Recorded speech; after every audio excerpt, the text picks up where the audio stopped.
بسم اللہ الرحمن الرحیم۔ شروع اللہ کے نام سے جو رحم کرنے والا نہایت مہربان ہے۔ دوستو، آج کے دور میں بعض مساجد ایسی ہیں جہاں پینٹ شرٹ کا استعمال کرنے والے مسلمانوں کو نماز سے روکا جاتا ہے۔ اس کی وجہ یہ بتائی جاتی ہے کہ یہ لباس سنت کے مطابق نہیں ہے۔ دوستو، اسلام نے مسلمانوں کے دوسرے خلیفہ حضرت عمر کے دور میں عروج حاصل کیا۔ یہ وہ وقت تھا جب غیر مسلم مسلمانوں کے نام سے کانپ جاتے تھے۔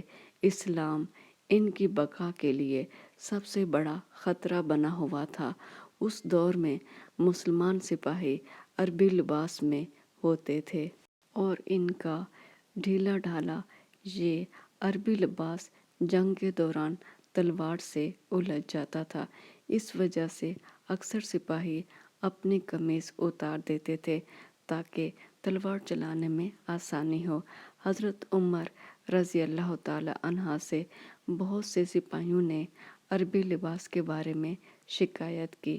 یہ جنگ میں اس لباس کی وجہ سے مشکل میں پھنس جاتے ہیں، تو حضرت عمر رضی اللہ تعالی عنہ نے جہاں دنیا کو ایک قانون اور ایک آئین دیا تہذیب و تمدن کا، وہاں فوجی لباس بنا کر ہمیشہ کے لیے امر ہو گئے۔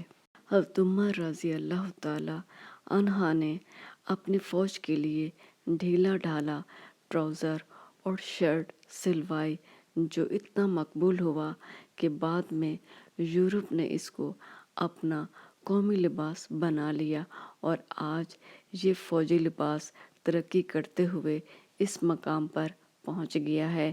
حضرت عمر رضی اللہ تعالی عنہ سے پہلے کا دور دیکھیں تو کسی کے بدن پر پینٹ شرٹ نظر نہیں آئے گی، چاہے وہ بادشاہ ہو، چاہے وہ عوام میں سے ہو۔ حضرت عمر کے دور کے بعد کا زمانہ ہر جگہ آپ کو یہ لباس پہنے ہوئے نظر آئے گا۔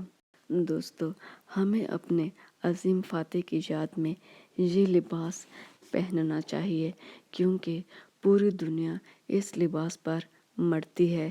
ایک ہم مسلمان ہیں کہ اس کو غیر مسلم کا لباس قرار دے کر ٹھکرا دیتے ہیں۔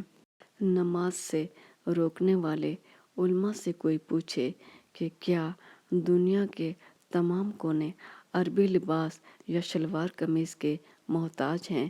حقیقت یہ ہے کہ اسلام نے کوئی مخصوص لباس نہیں بنایا، صرف اصول بتائے ہیں، کسی بھی لباس سے منع نہیں کیا۔